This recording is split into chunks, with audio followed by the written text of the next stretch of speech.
எண்ணமெல்லாம் சிறகடிக்கும், எண்களெல்லாம் வழி கொடுக்கும், எந்நாளும் ராஜமுகம், எளியோரின் ஏறுமுகம். எந்த நிலை வந்தாலும் வந்த நிலை மாறாத நமது Rajanilai. Rajanilai TV, channel of astrology.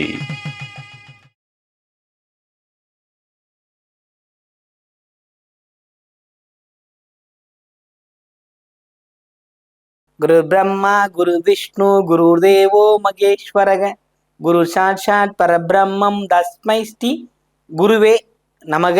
குருவே வா ஆழ்க, குருவே துணை. அன்பிற்கினிய ராஜநிலை டிவி உறவுகளுக்கும் நேயர் பெருமக்களுக்கும் என் குருமார்களுக்கும் என் குருவிற்கும் அன்பான இனிய நற்காலை வணக்கம். வாழ்க வளமுடன், வாழ்க வையகம். அடியேன் திருக்கோவிலூர் என் ஸ்ரீ ராஜ்குமார். இன்றைய நாளுக்கான பஞ்சாங்க பதிவுகள், ராசி பலன்களை பார்ப்போம். 2/3/2026 மார்ச் மாதம் உத்தராயணம் விசுவாவசு வருடம் மாசி மாதம் 18ஆம் நாள் வளர்ப்பிறை திங்கட்கிழமை. இன்றைய நாளுக்கான நல்ல நேரம் காலை 6:30 முதல் 7:30 வரை. மாலை நல்ல நேரம் 4:30 முதல் 5:30 வரை. கௌரி நல்ல நேரம் 9:30 முதல் 10:30 வரை. கௌரி நல்ல நேரம் மாலை 7:30 முதல் 8:30 வரை. ராகு காலம் 7:30 முதல் 9 மணி வரை. குளிகை 1:30 முதல் 3 மணி வரை. யமகண்டம் 10:30 முதல் 12 மணி வரை. இன்றைய திதி சதுர்த்தசி திதி. 6:28 பிறகு பௌர்ணமி ஆரம்பம். இன்றைய யோகம் 12 மணி வரை அதிகண்டம், பின்பு சுகர்மம். இன்றைய கரணம் வணிசை. இன்றைய நட்சத்திரம் மகம். சந்திராஷ்ட நட்சத்திரங்கள் உத்திராடம். மகர ராசிக்கு சந்திராஷ்டமும் உண்டு. மிதுனத்தில் குரு, சிம்மத்தில் சந்திரன் கேது, கும்பத்தில் சூரியன் புதன் ராகு செவ்வாய், மீனத்தில் சனி சுக்கிரன். இந்த மகத்துக்கு பத்தி நான் 2 நாளைக்கு முன்னாடி சொல்லியிருக்கேன். மகம்னா என்ன? மகம்ங்கிறது கேது, கேதுவின் நட்சத்திரம். இப்ப மாசின்னா என்ன? அது கும்பம், கலசம். கனெக்டிவிட்டி பார்த்துங்க. மாசி கும்பம், அது கும்பராசி. இங்க கேது எங்க? சிம்மம். காலபுருஷனுக்கு 5வது ராசி. இங்க லாபம். இப்ப லாபத்தை 11ஐயும் 5 கனெக்ட் பண்ணி ஒரு விஷயத்த வச்சிருக்கிறாங்க. புரியுதுங்களா? நம்மளோட ஆலயத்தில் இருக்க பகவான் தன்னோட இடத்த போய் அளந்துக்கிட்டு வராராம். புரியுதுங்களா? கிடந்தான், நடந்தான், அளந்தான் சொல்லுவாங்க. இப்ப அதெல்லாம் விட்டுட்டாங்க. அந்த பாட்டை நிறைய சொல்லுவோம். கிராமத்து பழமொழியில இருக்கு. கடவுளையே அங்கெல்லாம் போறாரு, எதுக்கு சாமியை கூட்டிட்டு போகணும்? காலமேகப்புலவர் எழுதியிருக்காரு. புரியுதுங்களா? பெருமாளை கூட்டிட்டு போய் பிச்சை எடுக்கிறீங்களான்னு கேட்டவர். ஏன்னா அவருக்கு அங்கேயே இருந்தா போய் பார்த்துட்டு வர முடியாது. எதுக்கு அவர் தெருவா கூட்டிட்டு போகணும்? அதுக்கும் காரணம் உண்டு. புரியுதுங்களா? இது ஏன் அப்படின்னா அவரோட இடத்தை அவர் அளக்குறார். வருடத்துக்கு ஒரு முறை அவர் சென்று பார்க்கிறார். இது என்னோட இடம், இது வரல என்னோட அதிகாரம் அப்படிங்கிறத போய் சென்று வர்றதுதான். பார்த்துருக்கீங்களா? மாசி மகத்துக்கு ஒரு சாமி இப்போ பொதுவாக பார்த்தீங்கன்னா, இப்போ அண்ணாமலையார் பார்த்தீங்கன்னா பொங்கல் டைம்ல கிராமத்துக்கு வராரு. திரும்ப ஒரு குறிப்பிட்ட காலம் போறாரு. 10 நாள் 20 நாள் பயணம் பண்றாரு. அது மாதிரி ஒவ்வொரு ஊருக்கும் ஒரு ஒரு சிறப்பு உண்டு. மாசி மகத்துக்கு கிளம்புவார் ஐயா, கடலூருக்கு போவார். போய் அங்க தீர்த்தவாரிலாம் முடிச்சுட்டு வர்றார். இந்த தீர்த்தவாரியில நாமும் கலந்துக்கிறோம். புரியுதுங்களா?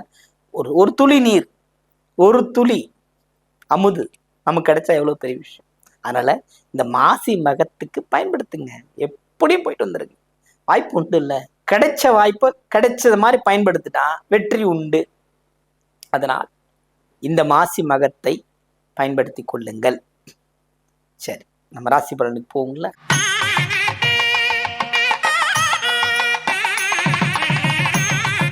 மேஷ ராசி அன்பர்களே, இன்றைய நாள் உங்களுக்கு குழப்பமான மனநிலையிலிருந்து விடுதலை கிடைக்கும். மாலைக்கு பிறகு நீ இதை செய்யலாம், அதை செய்யலாம், அப்படி பண்ணலாம், இப்படி பண்ணலாம் நினைச்சுக்கிட்டு இருந்தோம்.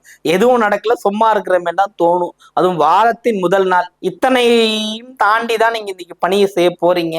சிறப்பான ஒரு அமைப்புகள்லாம் உங்களுக்கு இருக்குது. குழப்பத்தை விடுங்கள். 11 மணிக்கு மேல உங்களுக்கு குழப்பம் மாறிடும். தெளிவான ஒரு மனநிலையோட உங்கள் பணியை செய்வீர்கள், வெற்றியும் பெறுவீர்கள்.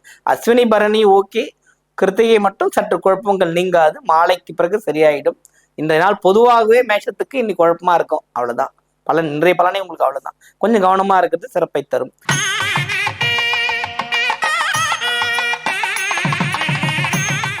ரிஷபராசி அன்பர்களே, ரிஷபத்தை பொறுத்த மட்டும் இதனால சிறப்பான ஒரு நாள். மகிழ்ச்சி, பாராட்டுகள் உண்டு, கொண்டாட்டங்கள் உண்டு. ரோகிணி, மிருகசீரிடம் உங்களுடைய பணியில ஒரு பாராட்ட பெறுவீங்க. இருக்கிற இடத்துல ஒரு மகிழ்ச்சி உண்டு. ஒரு பொதுவான ஒரு சேவை செய்து மகிழ்ந்து அதனால் பாராட்டப்படக்கூடிய அமைப்புகள் உங்களுக்கு இருக்கிறது. வாழ்த்துக்கள்.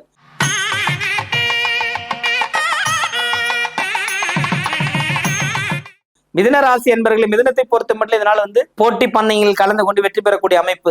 ஏன்னா 2 விஷயம் கவனமா இருக்கணும். வண்டி வாகன பயணம் ஃபர்ஸ்ட், ஹெல்மெட் இல்லாம வெளியில போக கூட இல்லை, வண்டியை ஓட்ட தேவை. எல்லாமே உங்களுக்கு தேடி வருது, எதுக்கு நீங்க தனியா ஓட்டிக்கிட்டு, புரியுதுங்களா? அதே மாதிரி திருவாதிரை நட்சத்திரக்காரங்களும் ரொம்ப கவனமா இருக்கணும் இந்த நாள்ல. அப்படிப்பட்ட அமைப்பு தான் இருக்குது. கவனமுடன் இருந்தால் இந்த நாளில் சிறப்படைய வைக்க முடியும். அதுவும் இல்லாம பௌர்ணமி வேற ஆரம்பம், அதையும் நம்ம கன்சிடர் பண்ணோம். அந்த வழிபாடை மேற்கொள்ளுங்கள், வெற்றி பெறுங்கள்.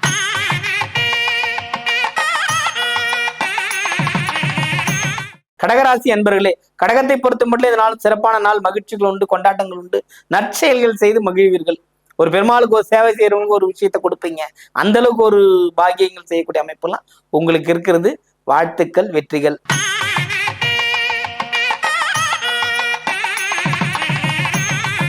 சிம்மராசி அன்பர்களுக்கு இந்த நாள் ஒரு சிறப்பான நாள். என்னென்ன, பேராசை பிடிக்காதீங்க, ஆசைப்படுகள் எல்லாமே கிடைக்கும். பேராசைப்பட்ட பிற நஷ்டத்துக்கு போகும். கவனமுடன் இருப்பது இந்த நாளில் நீங்க செய்கின்ற வேலைகளில் உங்களுக்கு ஒத்தாசை கிடைக்கும், நன்றி கிடைக்கும், பாராட்டு கிடைக்கும். யாருக்கும் வாக்கு கொடுத்து மாட்டிக்காதீங்க, வாக்கு கொடுக்கவே கொடுக்காதீங்க. வரட்டும் தரேன்னு சொல்லுங்க, எல்லாம் நல்லபடியா நடக்கும்.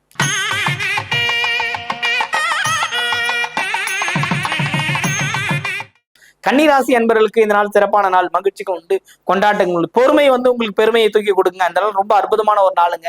மகிழ்ச்சிகளும் உண்டு, கொண்டாட்டங்கள் உண்டு, எல்லாமே சிறப்பா நடக்க காத்திருக்கிறது. வாழ்த்துக்கள், வெற்றி பெறுங்கள், நன்மை அடையுங்கள்.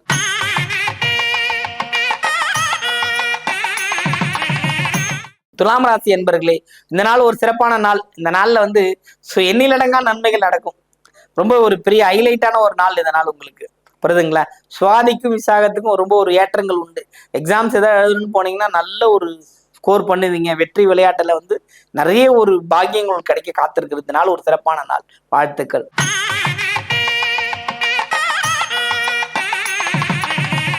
விருச்சிகராசி அன்பர்கள், விருச்சிகத்தை பொறுத்த மட்டும் இதனால் சிறப்பான நாள். ரொம்ப ஹைலைட்டா இன்பங்கள் கிடைக்கின்ற அமைப்பு. இன்பங்கள்ன்றதை விட மகிழ்ச்சி, கொண்டாட்டங்கள், கேளிக்கைகள்ல கலந்து கொள்கின்ற அமைப்பு உங்களுக்கு உண்டு, புரியுதுங்களா?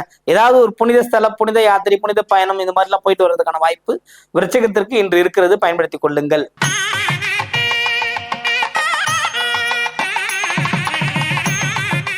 தனுசு ராசி அன்பர்களே, தனுசை பொறுத்த மட்டும் இதனால சிறப்பான நாள்.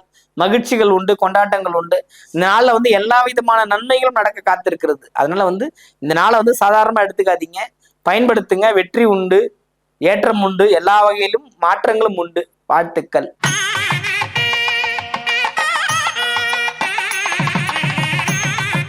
மகர ராசி என்பவர்கள், மகரத்தை பொறுத்த மட்டும் இதனால கொஞ்சம் கன்சிடர் பண்ணுங்க. எதையும் நீட்டி முழைக்கு பேசாதீங்க. உங்களால என்ன முடியுமோ அதை பேசுங்க. உங்களால முடியாததை செஞ்சு கொடுக்க முடியும்னு வாக்குறுதி கொடுக்காதீங்க, மாட்டிப்பீங்க. கவனம் தேவை. சந்திராஷ்டமம், சந்திரன் தன்மையில நீங்க ரொம்ப அதிகமா உஷ்ணத்தை நோக்கி பயணப்பட வேண்டியிருக்கும். கவனமா இருங்க, வெற்றி பெறுவீர்கள். வாழ்த்துக்கள்.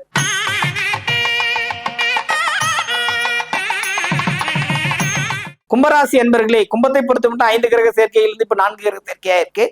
இன்னும் கிரக மாற்றங்கள் உங்களுக்கு வாழ்க்கையில மாதிரி ஏற்றத்தை கொடுக்கும். செலவுகள் மிகுதியாகும். கவனமுடன் இருப்பது சிறப்பை தரும். குறிப்பா சொல்ல போனா சதையும் புரட்டாதி. இந்த செலவை கட்டுப்படுத்தினாவே உங்க வாழ்க்கை மேலோங்கும். இந்த நாள் ஒரு சிறப்பான நாள். வாழ்த்துக்கள். வாழ்க வளமுடன், வாழ்க வையகம்.